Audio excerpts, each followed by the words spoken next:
Bom dia! Despertando com Dharma do dia 11 de março de 2021.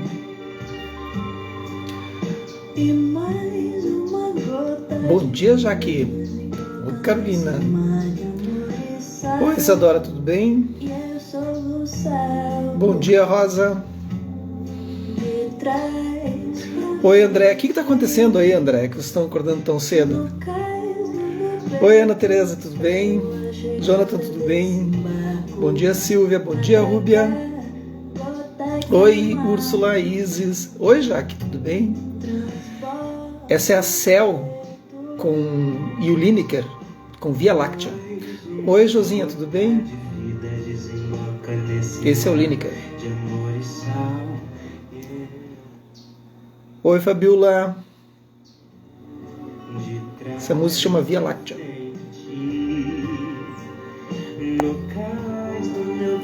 Bom dia, Xande. Bom dia, Clayton.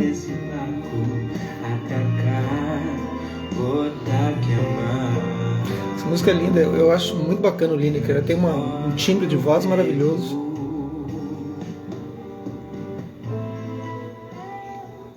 Não vou deixar tocar muito, senão o Instagram me corta. Muito bem, bom dia, Moisés. Bom dia a todos, a todas. Vamos começar. Ok. Então, a gente está lendo A Arte da Felicidade, do Dalai Lama. Okay? São os créditos na visão do Dalai Lama, na visão do budismo. Como é que o budismo vê a construção e a prática e a técnica para chegar a uma felicidade duradoura. Não permanente, né? Mas duradoura. Bom dia, Gorete. Bom dia a todos. Então, vamos lá. Então, ontem ele falava que o Thomas Hobbes, que era tinha uma opinião bastante negativa da espécie humana, uma vez foi flagrado dando uma esmola para um mendigo, né? E ele era uma pessoa que não acreditava muito no ser humano. E aí, quando foi questionado, só vou ler a última frase, quando questionado a respeito do impulso generoso, ele alegou não estar fazendo aquilo para ajudar o mendigo. Estava só aliviando sua própria consternação diante da pobreza do homem. Então segue. Da mesma forma, no início deste século, o filósofo espanhol Jorge Santayana escreveu que impulsos generosos, atenciosos, embora possam existir, costumam ser fracos, efêmeros e instáveis na natureza humana. Ou seja, não faz parte da natureza humana, segundo ele, né? Segundo esse Jorge Santayana. Mas cave um pouco mais abaixo da superfície e descobrirá um ser feroz, persistente, profundamente egoísta. Infelizmente, a psicologia e a ciência ocidental apoderaram-se de ideias como essa. A partir dos primeiros tempos da moderna psicologia científica, houve uma pressuposição geral e fundamental de que toda motivação humana é, em última análise, egoísta, baseada meramente no interesse pessoal. Então é isso. A psicologia moderna ela surge com essa ideia assim, de que o ser humano é egoísta por si só. Isso é o que está dizendo aqui, tá? Não estou eu criando intriga aí com os psicólogos. É história, né? Ela se fundamenta de alguma maneira. Mas o budismo já vem com outra ideia, né? A psicologia budista vem com outra ideia, né? Milênios, que é do ser inato à bondade, né? E se vocês querem ler um livro, também é uma tese, na verdade, do Maciej Ricard, que é considerado o monge mais feliz do mundo, né? O Maciej Ricard escreveu sobre o altruísmo. E vai provar isso, que nós somos altruístas por natureza. Depois de aceitar implicitamente a premissa, então ali ele vai dizer que houve uma pressuposição geral que, em última análise, nós somos egoístas. Claro que quando a gente tem uma necessidade de ser generoso, se a gente não tiver uma motivação correta, como a gente vai falar no budismo, de nada vale essa tua generosidade. Ela vai atingir, a outra pessoa vai receber, enfim, né? Mas ela tem que ser uma motivação correta para que tu possa purificar teu karma, né? Purificar ou pelo menos gerar algum benefício, se tu quer gerar algum benefício. Então, motivação correta, não esperar absolutamente nada. Tu faz aquilo porque realmente aquilo é o correto, é o ético a ser feito, é bom para que a outra pessoa se sinta algum benefício. Uma motivação sem esperar nada em troca, apenas faça. Depois de aceitar implicitamente a premissa do nosso egocentrismo essencial, uma série de cientistas proeminentes ao longo dos últimos 100 anos acrescentou a ela uma crença na natureza agressiva essencial dos humanos. Freud afirmou que a inclinação à agressividade é uma disposição original, instintiva e que subsiste por seus próprios meios.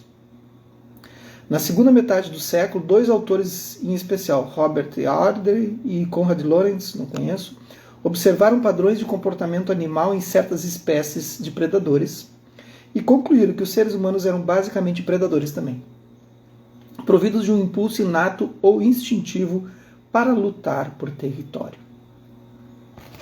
Nos últimos anos, porém, a maré parece estar se voltando contra essa visão profundamente pessimista da humanidade, aproximando-se mais da percepção do Dalai Lama, da brandura e compaixão da nossa natureza latente.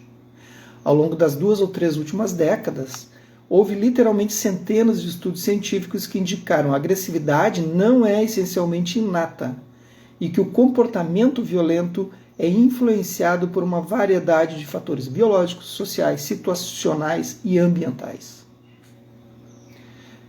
Talvez a declaração mais abrangente sobre a pesquisa mais recente esteja resumida na Declaração sobre a Violência de Sevilha, de 1986, que foi redigida e firmada por 20 cientistas de renome no mundo inteiro.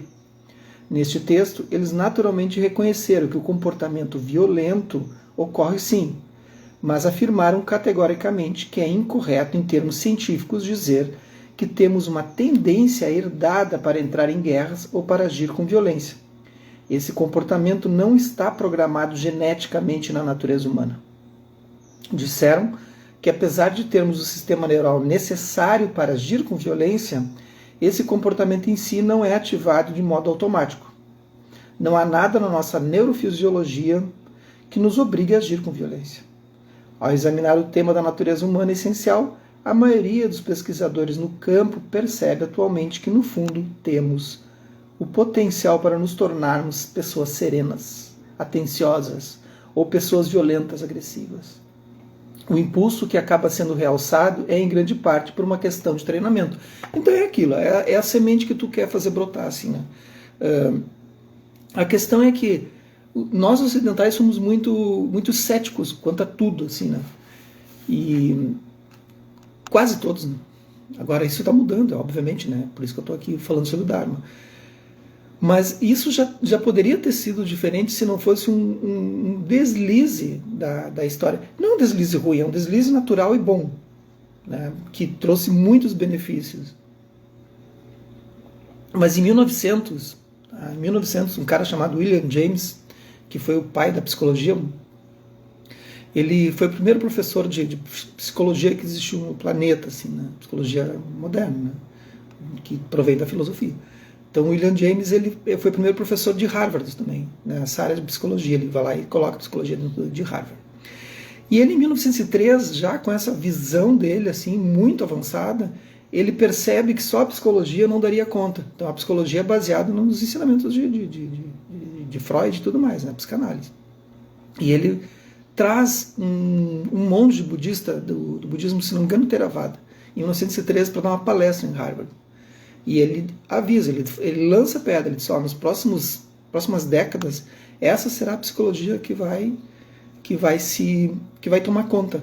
E não essa psicologia, né, natural. Né?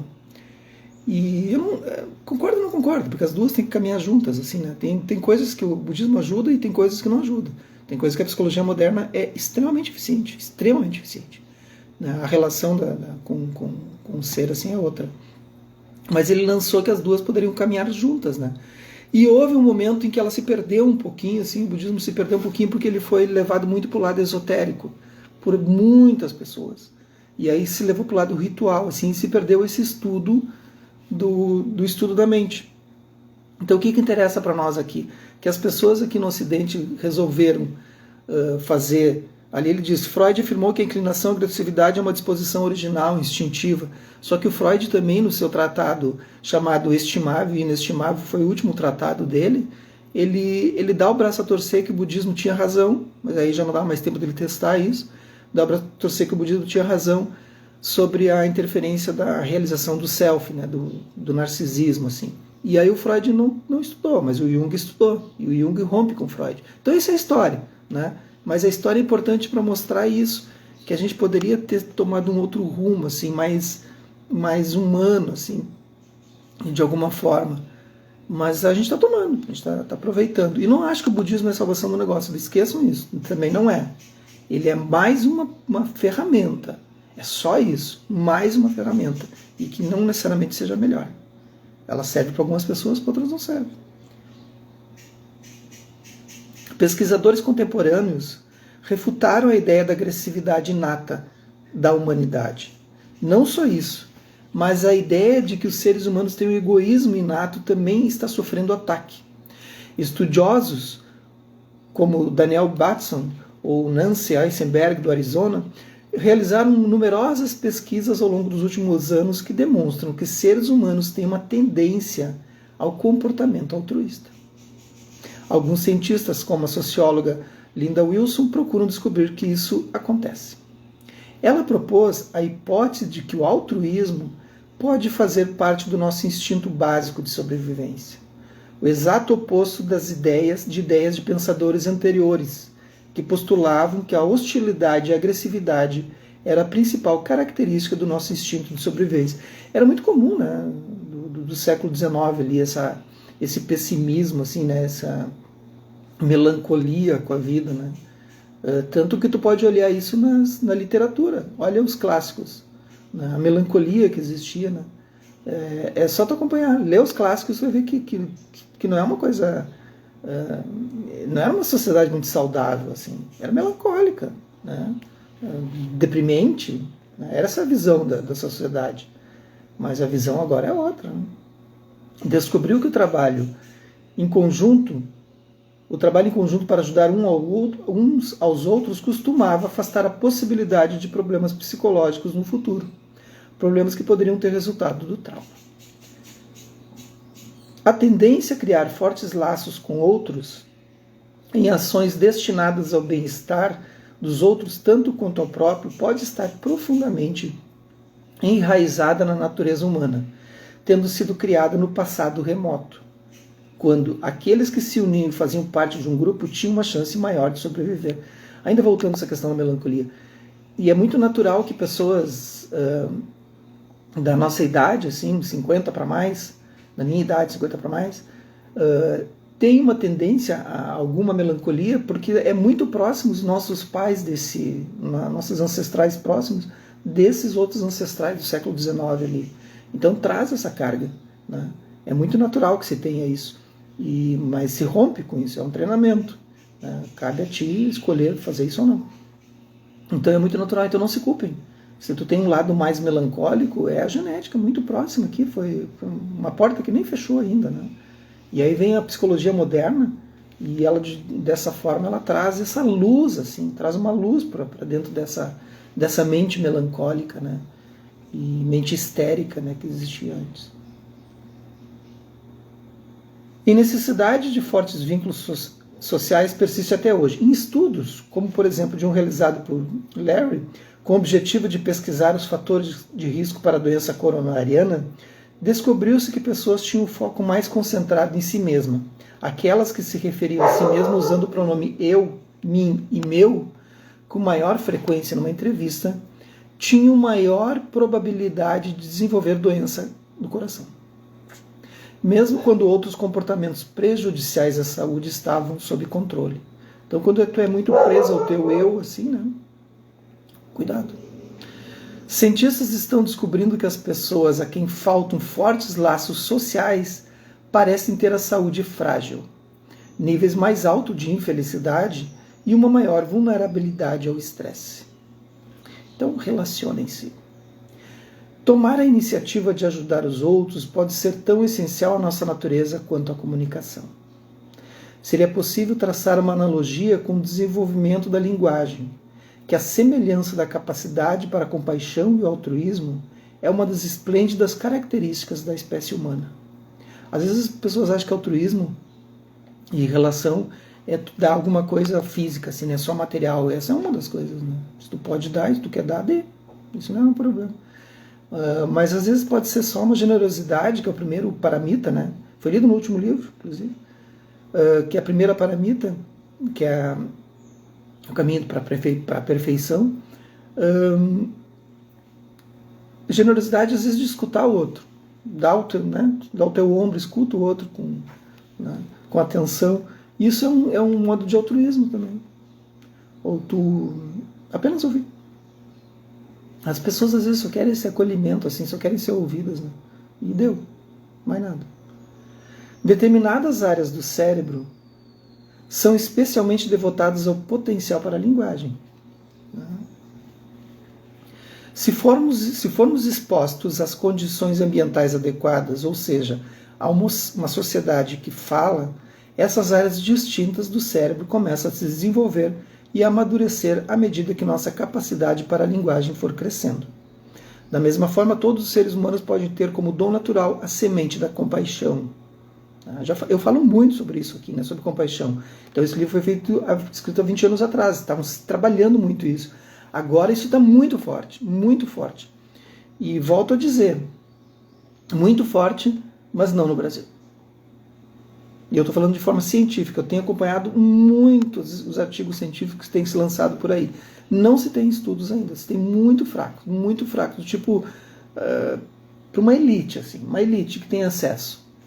Tá? Uma elite que tem acesso. A verdade é essa, vou ser bem direto, sincero, mas me desculpe, mas os cursos dos instrutores que estão lançando aí a R$20 mil um curso, é para uma elite.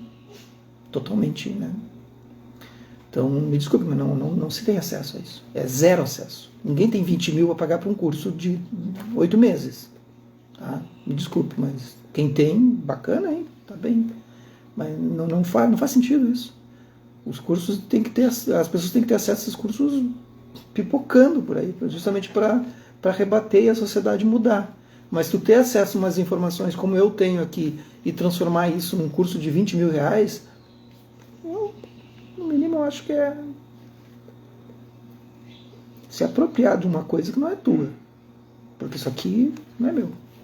Isso aqui todo mundo pode ter acesso. Então a gente faz o que é possível.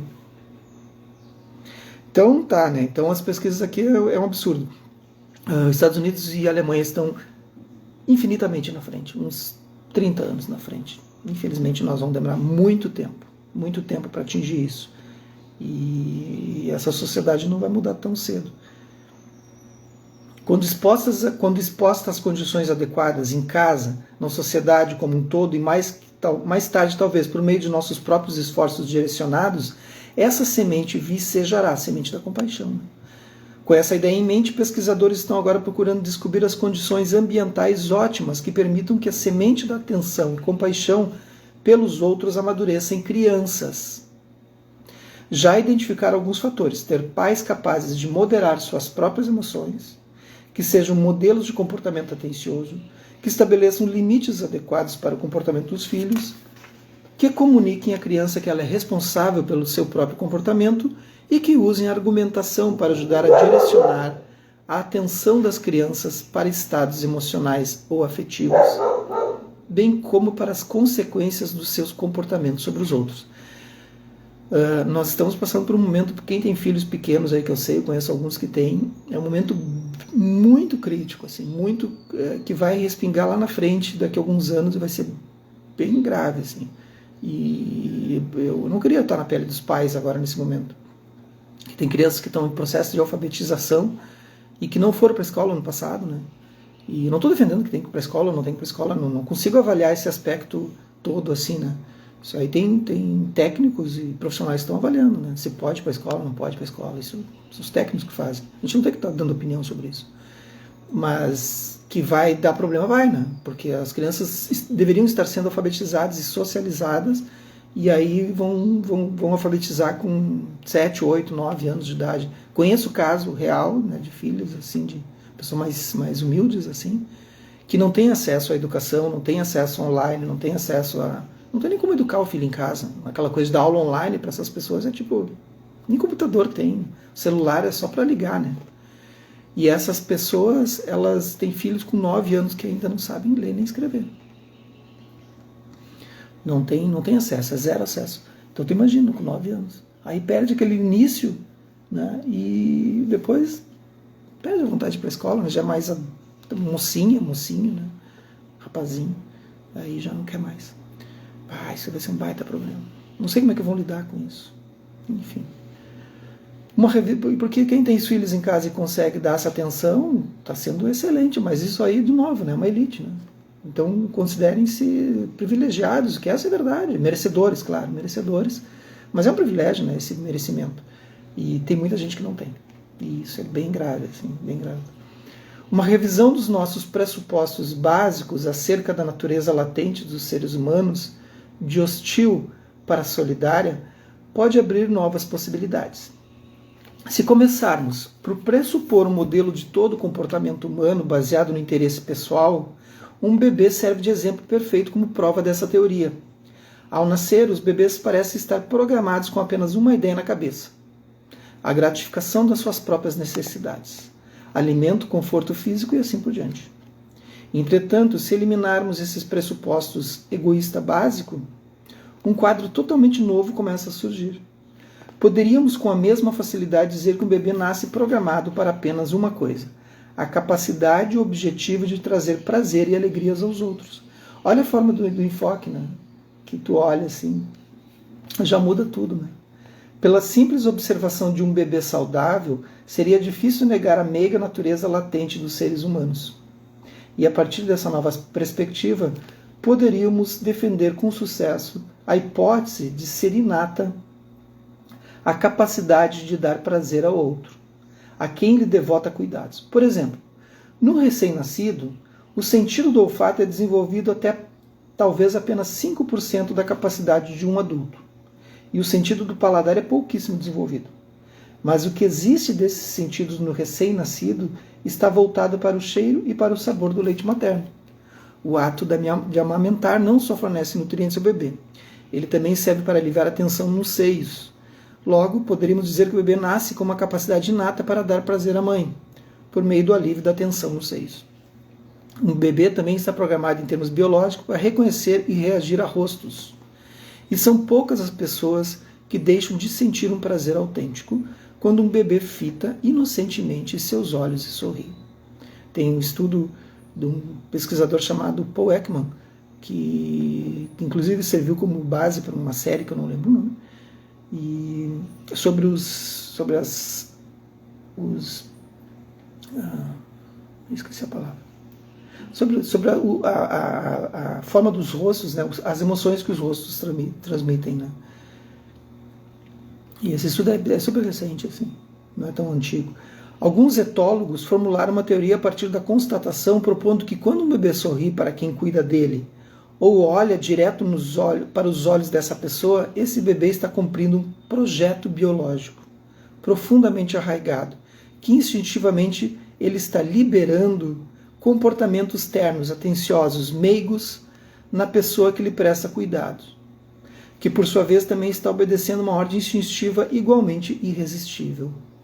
Isso não precisa ser um bebê, né? Tu pode ser uma pessoa adulta já e ter esse olhar de agradecimento, né? A pessoa que te ajuda, te serve como espelho na vida, né?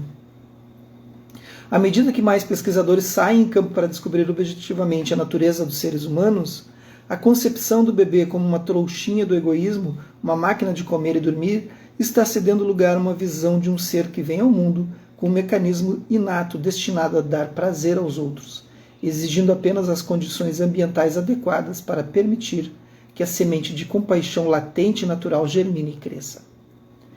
Uma vez que cheguemos à conclusão de que a natureza básica da humanidade é bondosa, em vez de agressiva, nosso relacionamento com o mundo à nossa volta muda de imediato. Então, eu sempre digo, né, o mundo é uma posição da tua mente. Se tu mudar a posição da tua mente, o mundo muda, né? Ontem na aula do Desperte eu expliquei como é que surge essa separatividade, né? Em que as coisas parecem estar fora da mente assim. E mostrei e provei para os alunos, né? Online, né? Na aula do Desperte. E a gente cria essa separatividade da mente e acha que as coisas acontecem externamente a nós, né?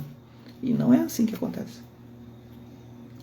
Encarar os outros como seres essencialmente bondosos em vez de hostis e egoístas nos ajuda a relaxar, a confiar, a viver tranquilos. Essa atitude nos torna mais felizes. Meditação sobre o propósito da vida. Enquanto Dalai Lama permaneceu no deserto do Arizona naquela semana, voltado para o estudo da natureza humana e o exame da mente humana com a atenção minuciosa de um cientista, uma nítida verdade parecia refulgir e iluminar todas as conversas. O propósito da vida é a felicidade. Essa simples afirmação pode ser usada como uma ferramenta poderosa para nos ajudar a superar os problemas diários da vida. A partir dessa perspectiva, passa a ser a nossa tarefa descartar o que provoca o sofrimento e acumular o que nos leva à felicidade. O método, a prática diária, envolve uma expansão gradual da nossa conscientização e entendimento do que realmente propicia a felicidade e do que não propicia. Quando a vida se torna muito complicada e nos sentimos assoberbados, como agora, costuma ser útil dar um simples passo atrás, dar o vão, lembra que eu falo? E lembrar a nós mesmos qual é o nosso próprio propósito geral, nosso objetivo. Quando deparamos com uma sensação de estagnação e confusão, pode ser valioso tirar uma hora, uma tarde ou mesmo alguns dias para apenas refletir sobre o que de fato nos trará felicidade. E então reordenar nossas prioridades com base nessa reflexão. Tem que tirar a panela de pressão do fogo, gente. Sabe? Tem que tirar. Não adianta tu só puxar a válvulazinha aquela. Tu tem que tirar do fogo a panela de pressão. Ou seja, sai um pouquinho de cena. Por algumas horas se tu pode. Se tu pode mais ainda por uma tarde inteira, né? Tira uma tarde de folga no meio da semana, assim. Mas eu estou trabalhando em casa mesmo dessa forma, né? Apenas tira, relaxa e vê que as coisas vão voltando ao seu lugar. E usa a técnica da meditação para quem sabe usar, né? Quem não sabe, aí tá. A gente tá aí para ajudar. Isso pode pôr nossa vida de volta ao contexto adequado, permitir uma nova perspectiva e nos possibilitar ver que direção tomar. De vez em quando, deparamos com decisões cruciais capazes de afetar toda a trajetória de nossa vida.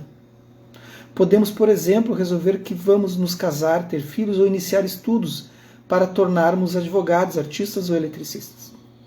A firme resolução de sermos felizes, de aprender sobre os fatores que conduzem à felicidade e de adotar medidas positivas para construir uma vida mais feliz, pode ser uma decisão exatamente desse tipo.